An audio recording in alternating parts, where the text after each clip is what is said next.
कोई हैरानी की बात नहीं कि प्रधानमंत्री नरेंद्र मोदी को 1960 के दशक में हिट हुई राज कपूर की फिल्म संगम का गाना दोस्त दोस्त ना रहा प्यार प्यार ना रहा याद आ रहा होगा।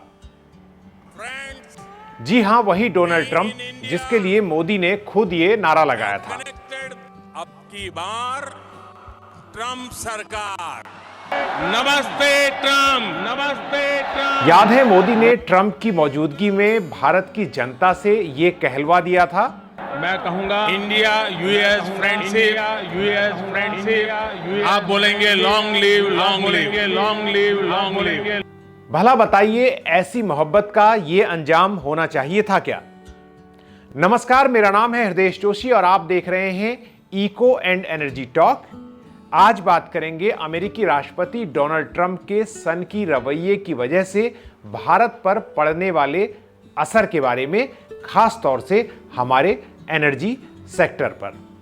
आपने अब तक अगर इको एंड एनर्जी टॉक को सब्सक्राइब नहीं किया है तो इसे सब्सक्राइब जरूर करें, हो सके तो इसे ज्वाइन भी करें।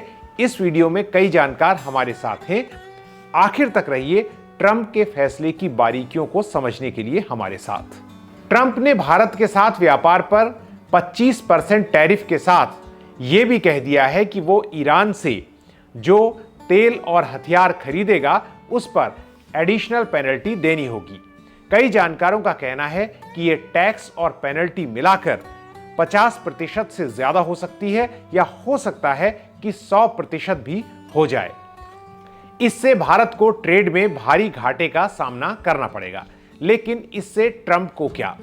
उन्होंने तो भारत को एक डेड इकोनॉमी घोषित कर दिया है और ईरान के साथ पेट्रोकेमिकल कारोबार में लगी कुछ भारतीय कंपनियों को ब्लैकलिस्ट भी कर दिया है, यानी उन पर प्रतिबंध लगा दिया है। देखिए, ऐसा है कि ये जो ट्रंप साहब कर रहे हैं इसके दो पहलू हैं। एक तो कैपिटलिज्म का क्राइसिस है जिसमें जॉब क्रिएट करना बड़ा मुश्किल हो रहा है और अमेरिका से जो अच्छे नौकरियां थी वो वहां से चली गई थी। ऑटोमोबाइल सेक्टर, एल्यूमिनियम है, स्टील है, जो इंटरमीडिएट टेक्नोलॉजी की जो काम है वो चीन, भारत, मेक्सिको वगैरह चले गए थे। तो कोशिश है उनकी कि वो वापस आए। तो एक कैपिटलिज्म का क्राइसिस है। और वो दूसरा, वो इसको कर रहे हैं दादागिरी दिखा के। वो कह रहे हैं कि मैं दुनिया का राजा हूं, मैं जो मर्जी करना चाहता हूं मैं कर सकता हूं। तो एक जो सॉफ्ट फेस ऑफ कैपिटलिज्म था वो हार्ड फेस ऑफ कैपिटलिज्म हो गया। तो हार्ड फेस ऑफ कैपिटलिज्म मतलब कि मैं अपना करूंगा और मेक अमेरिका ग्रेट। तो मेक अमेरिका ग्रेट में जो मुझे करना होगा वो मैं करूंगा। तो वो सब पे दबाव डाला उन्होंने। ट्रेड सैंक्शन नई चीज नहीं है। ये पहली बार नहीं है कि ट्रेड सैंक्शन अमेरिका किसी देश पे लगाएगा। जब हमने न्यूक्लियर परमाणु का जो टेस्ट किया था वाजपेयी जी के समय, हमारे समय, उस समय भी ट्रेड सैंक्शन लगा था। तो अमेरिका ट्रेड सैंक्शन को हमेशा यूज किया है जियोपॉलिटिकल एंड को मीट करने के लिए। जो आज जो ट्रेड को यूज कर रहा है ट्रम्प, ये कोई नई चीज नहीं है। यूरोपियन यूनियन से भी ये डिमांड आ रही थी काफी दिनों से कि इंडिया रशिया से ऑयल और गैस ना खरीदे। रशिया ब्लैक लिस्टेड है, ईरान से ना खरीदे। तो ये एक तरह से आप कहेंगे डबल स्टैंडर्ड है, क्योंकि आज के दिन में यूरोप भी बहुत ऑयल और गैस खरीद रहा है रशिया से। मैंने तो अपने एक्सटर्नल अफेयर मिनिस्टर को सुना है ये कहते हुए कि जो यूरोप एक दिन में खरीदता है वो इंडिया साल में खरीदता है। तो जो डबल स्टैंडर्ड है ये काफी नजर आ रही है। वैसे भारत और अमेरिका के बीच ट्रेड वार्ता अभी भी चल रही है और ये पेनल्टी घट भी सकती है।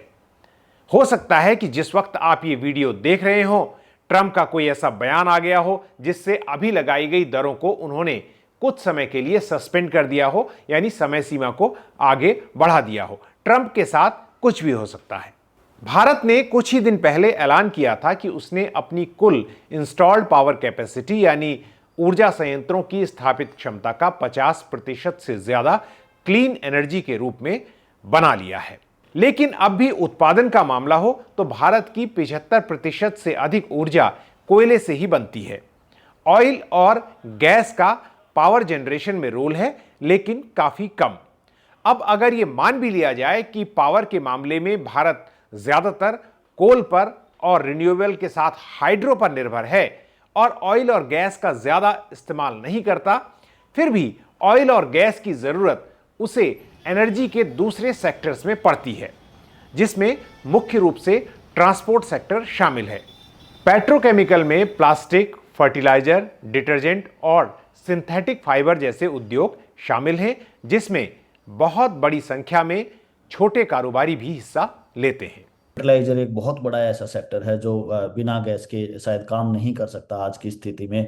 और वहाँ पर हमारी अगर हम डेटा को भी देखते हैं, लगभग 29 से 30% पिछले साल का भी जो गैस कंजम्पशन हुआ वो अकेले फर्टिलाइजर सेक्टर में हुआ है। इसी तरीके से जो दूसरा सबसे बड़ा एक कारण है कि गैस की खपत क्यों भारत में बढ़ती जा रही है वो है सिटी गैस डिस्ट्रीब्यूशन। आपने देखा होगा पिछले 10 साल में काफ़ी बड़ा ड्राइव रहा है जो वुड बर्निंग होता है हमारे गांवों में, शहरों में, तो उससे दूर हटकर सिटी हर एक गांव में, शहरों में, उन सिटीज में पाइप्ड गैस पहुंचाया जा रहा है और उसमें खपत काफ़ी ज़्यादा बढ़ रही है। और वो हमारा टोटल गैस की खपत का लगभग 21% के आसपास आता। और इन दोनों ही सेक्टर में उम्मीद है, और इसके साथ साथ हम आयरन एंड स्टील और इंडस्ट्रियल सेक्टर्स की बात करें तो वहां पर गैस की खपत बढ़ती जा रही है और उससे दूर हटने के लिए हमें थोड़ा लंबा समय चाहिएगा। यूक्रेन के साथ छिड़े युद्ध के बाद रूस पर भले ही प्रतिबंध लगाए गए हों, लेकिन सच ये है कि इस वॉर के बाद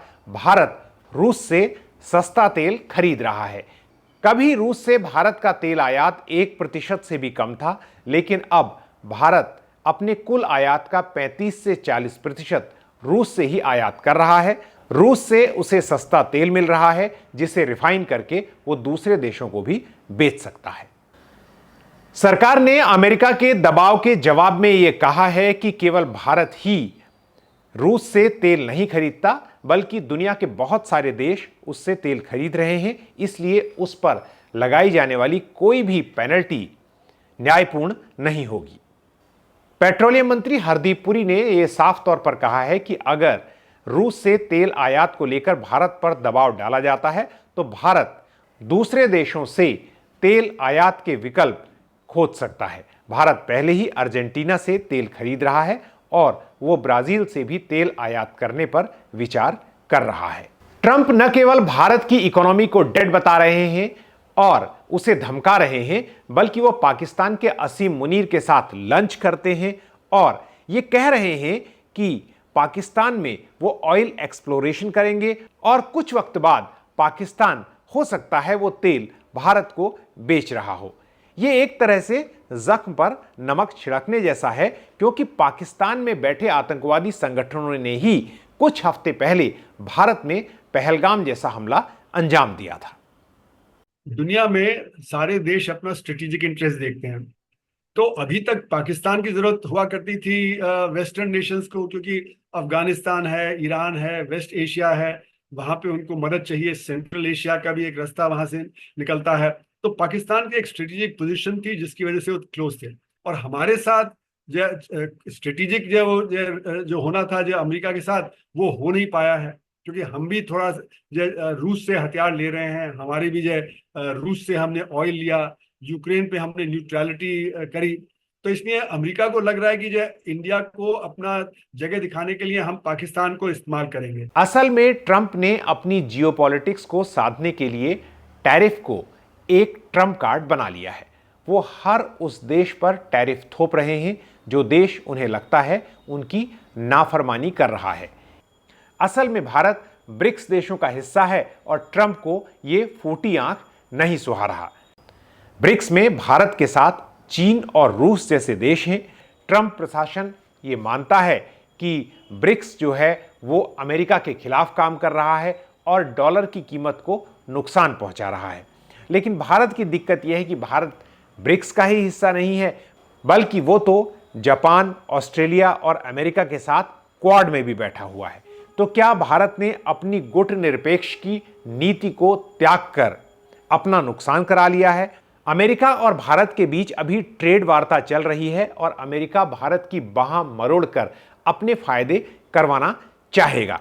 वो टैरिफ को कम करने और पेनल्टी में रियायत देने के बदले भारत के कृषि क्षेत्र में प्रवेश करना चाहता है, डेयरी क्षेत्र में कब्जा करना चाहता है और साथ ही जेनेटिकली मॉडिफाइड फसलों यानी जीएम क्रॉप को भारत के बाजार में घुसाना चाहता है।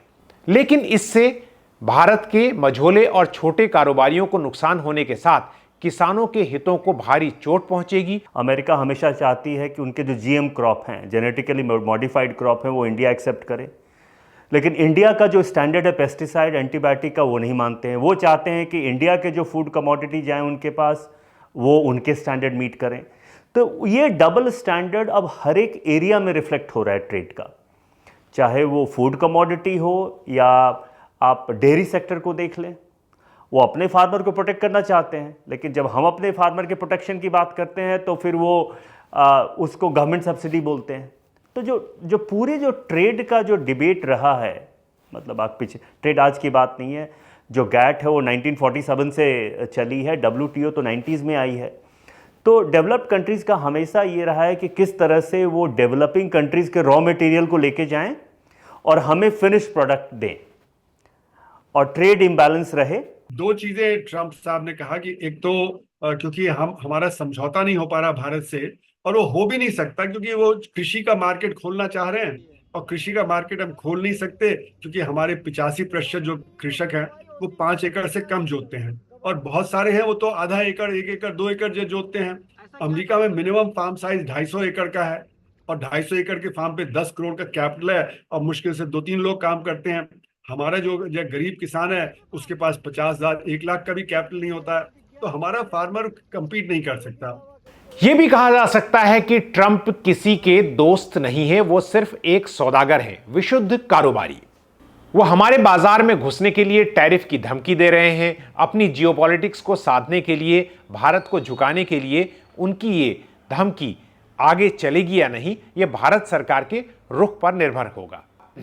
ट्रंप जैसे बुली से निपटने का एक ही तरीका है कि उनको उनकी भाषा में ही जवाब दिया जाए। इसकी एक मिसाल ब्राजील के राष्ट्रपति लूला डी सिल्वा का बयान है। उन्होंने साफ तौर पर कह दिया है कि ट्रंप अपनी राजनीति के लिए अमेरिका और ब्राजील दोनों देशों का नुकसान नहीं कर सकते, और यह काफी हद तक सही भी है, क्योंकि ट्रंप जो भारत के साथ करने जा रहे हैं उससे भारत का नुकसान तो जरूर होगा, लेकिन एक स्तर के बाद अमेरिका का नुकसान भी उससे जरूर होगा, और अमेरिका के लोगों पर भी इससे बोझ पड़ना तय है। जियोपॉलिटिक्स को साधते साधते अमेरिका अपने लोगों का नुकसान भी भारत को दबाने के चक्कर में कर रहे हैं। इस बात को साफ तौर पर एक्सपोज किए जाने की जरूरत है। ट्रंप की राजनीति और भारत सरकार के जवाबी रवैये पर आपकी राय क्या है, इसे कमेंट सेक्शन में जरूर लिखें। इको एंड एनर्जी टॉक को आपने सब्सक्राइब नहीं किया है तो सब्सक्राइब जरूर करें, हो सके तो इसे ज्वाइन भी करें। ऐसे वीडियो बनाने के लिए बहुत सारा वक्त, परिश्रम और संसाधनों की ज़रूरत होती है। हमें इसमें आपका सहयोग चाहिए। डिस्क्रिप्शन बॉक्स में UPI ID है, आप उसका इस्तेमाल हमें सपोर्ट करने के लिए कर सकते हैं, या इस QR कोड का भी इस्तेमाल कर सकते हैं। सुपर थैंक्स का विकल्प तो कमेंट सेक्शन में आपके पास है ही। जल्द ही एक नए वीडियो के साथ आपसे फिर मुलाकात होगी। नमस्कार।